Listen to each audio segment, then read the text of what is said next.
It is a great day to be different, YouTube. So that's what we're gonna do today. We're gonna show you guys how to be different, man. Yes, sir. We're gonna show you guys how to be different. But we got a nice little mid-fade for you guys. Easy peasy. We are not gonna overcomplicate this. It's gonna be one of the easiest mid-fades that you guys should be able to do. All right, so first step, we're gonna brush lay everything down like we always do. Should not be skipping that step in any haircut. And the next step, we're gonna go with the one guard closed with the grain. Now we're only gonna hit the top because we are getting rid of everything else. There's no need to use that one guard anywhere else but the top of the head. Going with the grain, laying everything down, making sure it's nice and even. And then we're gonna move into the first step of the fading process. Our first guideline, right at the bottom of the vertical bar, we're gonna walk it all the way around the head, all the way around the middle of the head, nice and clean, nice and neat. You guys wanna be neat with your guidelines, very important. You're creating these guidelines for a reason. So if you're gonna put them in, make sure you put them in. They gotta be in there. Do not be afraid to put that line in there. Now I understand this bald line, if you have a hard time taking it out and you don't want to zero gap your clippers, well, as you can see right here, I'm not gonna punch it in like I'm putting in the lineup. I'm just gonna go ahead and regularly just take it out. I'm not gonna punch it in. I'm just gonna flick it out. When you get there, flick out, but still, you want to make sure that it's nice and even. Walk it to the middle of the head. That allows me to be able to see exactly where I want the other half of the head to be. So we're gonna walk the bottom of the vertical bar. We're gonna walk it to the back of the head to meet and match exactly with the other side that we just did. Create some type of consistency. As you can see right there, nice and matched. That way we know that we're even. We know that both sides are even. Then we're gonna prep for the edge up. The edge up isn't gonna be till later on, but we wanna start this process early because it allows the hairspray to dry. We're gonna follow up with a blow dryer to make sure that it will be dry. It's gonna dry, we're gonna dry it, and then we are gonna go on to the next step in the fade process. That way we for sure know that it's dry when we're ready to move on and punch in that line up. So the next step in the fade process, no guard all the way open. As you can see right there, we're going up about 1 inch, but it's not really putting in no hard line. So me seeing that and judging that, determining on what the next step will be off of that, since it's not really a line, I know that I could take that out. So as you can see represented down there, at the bottom right, the feather technique, I made a business decision and I said, you know what, I'm just gonna feather this out. Instead of me pulling out another guard, I'm just gonna go straight into the detail process. Boom, using nothing but your corners, attacking nothing but the dark spots. We are displacing that little bit of a line that we had, just a little bit, just gonna displace it. That way we're not pushing it up. We are just attacking the darker spots to lighten that line and in some case eliminate it. As you can see right there, the little line that we did have in there is now basically gone. It basically blended. The no guard closed. We were able to get the no guard the one guard closed. We were able to get that no guard all the way open to blend into that. If you use your techniques properly, which is the feather technique in this situation, you can blend without having to use more guards, and it will speed up your process. So then when we moved on to the next step, we're gonna attack this bald line. So no guard all the way closed. Boom. Using nothing but your corners, as you can see right there. We're still continuing to feather, and we are detailing. The higher you go up, the more you want to open your lever. And since we know we're already in the no guard all the way open in this area, you can literally blend no guard close all the way up into the one guard close. And that window, within that window, We should not have to use anything else. This comes with experience. It comes with knowing exactly what you put in on top and taking what the hair gives you. Sometimes you don't have to follow every single step. Sometimes you don't have to go from the no guard open to the 1 guard, to the half guard, to the 1.5 guard. You don't have to use those. Deep down in your bag, you gotta have more than one technique. You gotta be able to sometimes think outside the box, because it's gonna be important when you're a busy barber on a Saturday especially, and you don't want to waste time. When you got a booked clientele on a Friday and a Saturday, and they're all back to back to back to back to back, and you're wasting time on techniques, or you're wasting time on steps that was not needed, man, you need to get your clients out. You need to make that money, man.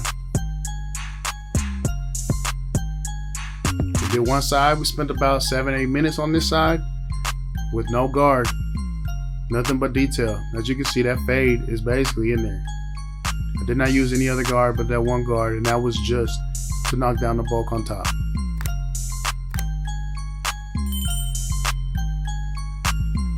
All right, here goes the other side. It's the exact same steps.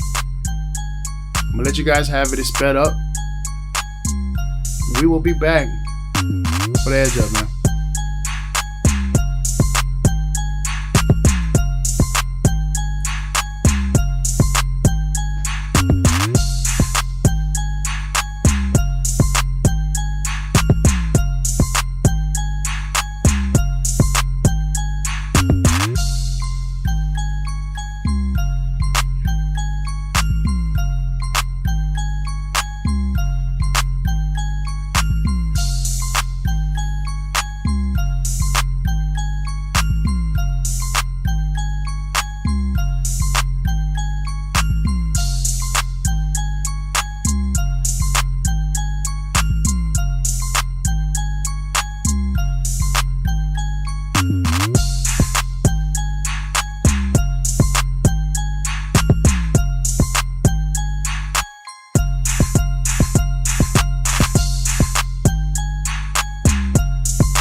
All right, well, we're back for the edge up. I'm gonna start right in the middle, and we're gonna walk it to the left side.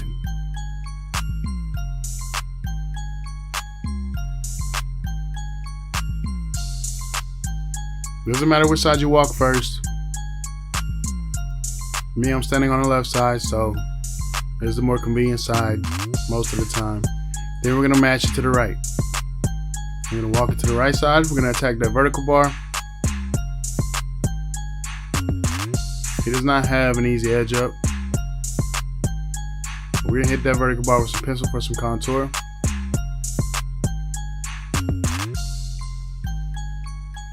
This edge up is not easy, but that spritz that we sprayed earlier is gonna make it a lot easier.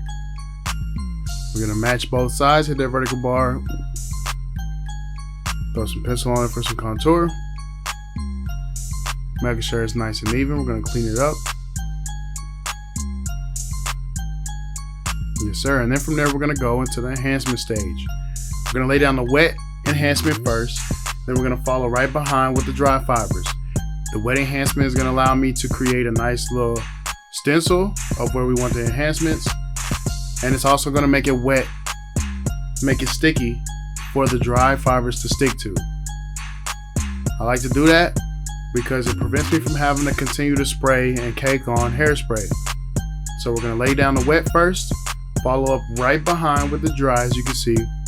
It's gonna give it a much more natural look, much more cleaner look, and it's gonna prevent that shiny, glossy look, especially on camera when it comes to videos and pictures.